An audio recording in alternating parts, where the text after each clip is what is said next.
আজ আমি তোমাদের সঙ্গে খুবই একটা সুস্বাদু এবং খুব ঝটপট হয়ে যাওয়া রান্না শেয়ার করব। তার নাম হচ্ছে দই বেগুন বা দহি বেগুন। গরম ভাতের সাথে এটা জাস্ট অ্যামেজিং লাগে, অথবা গরম গরম রুটির সাথে, মানে এটা হলে আর কিছুই চাই না। নিরামিষ দিনে কিন্তু এমন একটা চটপটে রেসিপি আমরা অবশ্যই ট্রাই করতে পারি। যারা বেগুন খেতে ভালোবাসে না তারাও আপনাকে ডেকে ডেকে বলবে রেসিপিটা দাও, অথবা আমাকে আজকে আবার বানিয়ে দাও। আমি এখানে 1 কাপের মতো টক দই নিয়ে নিয়েছি এবং টক দইটাকে ভালো করে ফেটিয়ে নিচ্ছি। ফেটানোটা খুব দরকার যাতে কোনো লাম্পস না থাকে। এইবার একটা পাত্রে আমি বেগুনগুলোকে ভাজবো। বেগুনগুলোকে আমি একটু গোল গোল করে মোটা মোটা করে কেটে নিয়েছি। একদম মোটা মোটা করে কাটবে, পাতলা পাতলা করে কাটবে না। এখানে আমি ভর্তার জন্য যে মোটা মোটা বেগুনগুলো হয় আমি সেগুলো ইউজ করেছি। তোমরা চাইলে লম্বা বেগুন, ছোট বেগুন, যে কোনো বেগুন দিয়ে বানাতে পারো। মোটা বেগুনটাকে একটু মোটা মোটা করে কাটবে, আর পাতলা বেগুন হলে সেটাকে একটু মোটা করে কাটবে।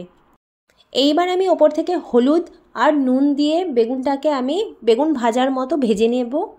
যেইভাবে আমরা 2 পিঠ লাল লাল করে ভাজি আমরা সেইভাবে বেগুন ভাজাটা করে নেব। আমার কাছে প্যান আছে বলে আমি প্যানে বানাচ্ছি। তোমরা যদি চাও কড়াইতেও তেলের মধ্যে বেগুন ভাজা করে নিতে পারো। এই রেসিপিটা তোমরা একদিন অবশ্যই ট্রাই করবে এবং আমাকে কমেন্ট করে জানাবে যে কেমন হয়েছে। আমারও ভাল লাগবে তোমরা যদি কমেন্ট করে আমাকে জানাও আমার রান্না যদি তোমরা ট্রাই করো। আমার একটা ব্যাচ বেগুন ভাজা হয়ে গেল। আমি এটাকে এবার একটা থালায় নিয়ে নেব। এইবার আমি কড়াইতে সর্ষের তেল আর জিরে ফোড়ন দিয়ে দিলাম। এইবার আমি দিয়ে দিলাম পেঁয়াজ কুচি, আদা রসুনকে গ্রেট করে রেখেছিলাম সেটাও দিয়ে দিলাম। তোমরা চাইলে আদা রসুনের পেস্ট ইউজ করতে পারো। এইবার আমি দিয়ে দিচ্ছি হলুদ গুঁড়ো, লঙ্কা গুঁড়ো, জিরে গুঁড়ো, ধনিয়া গুঁড়ো, গরম মশলা এবং এটা ভালো করে নেড়ে চেড়ে নিচ্ছি। এইবার আমি জল দিয়ে দিচ্ছি এবং দিয়ে দিচ্ছি কসুরি মেথি, একটু নুন এবং ভালো করে নাড়াচাড়া করে নিচ্ছি।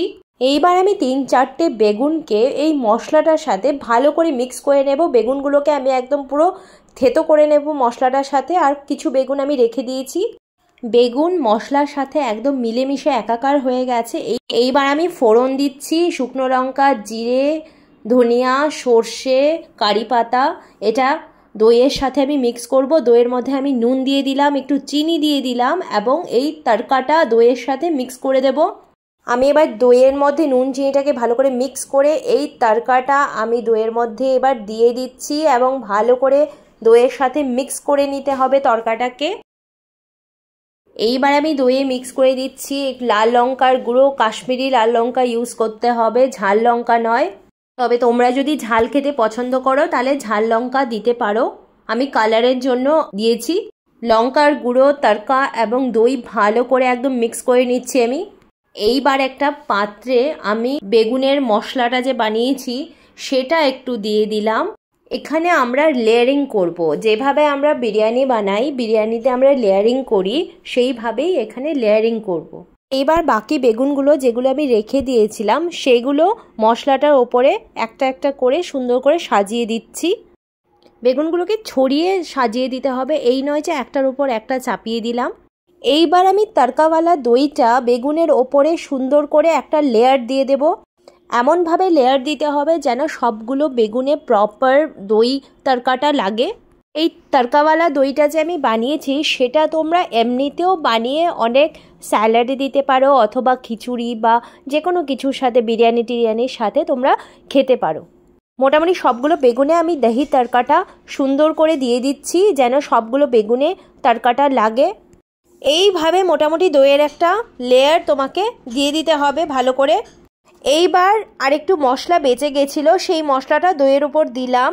আবার কিছু বেগুন আমি বাঁচিয়ে রেখেছিলাম, সেই বেগুনগুলোকে আবার এইভাবে সাজিয়ে দিলাম। আমি একটু বেশি পরিমাণে বানিয়েছি তাই আমি ডাবল লেয়ার করছি। তোমাদের যদি অল্প পরিমাণে হয় তাহলে তোমরা একটা লেয়ারেও করে নিতে পারো। এইবার আমি আবার তড়কা দহির আরেকটা লেয়ার বেগুনের উপর দিচ্ছি।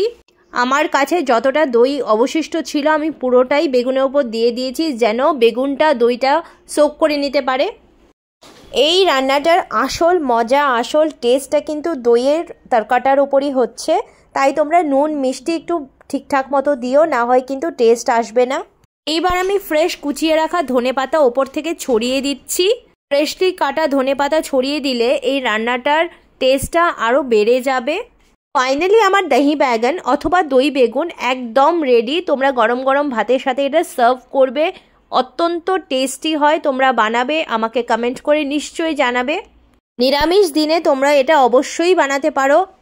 আচ্ছা, আরেকটা কথা, যারা পেঁয়াজ রসুন পছন্দ করে না, সাত্ত্বিকভাবে খেতে চায়, তারা পেঁয়াজ রসুন স্কিপ করে শুধু আদা দিয়েও এই রান্নাটা করে খেতে পারো।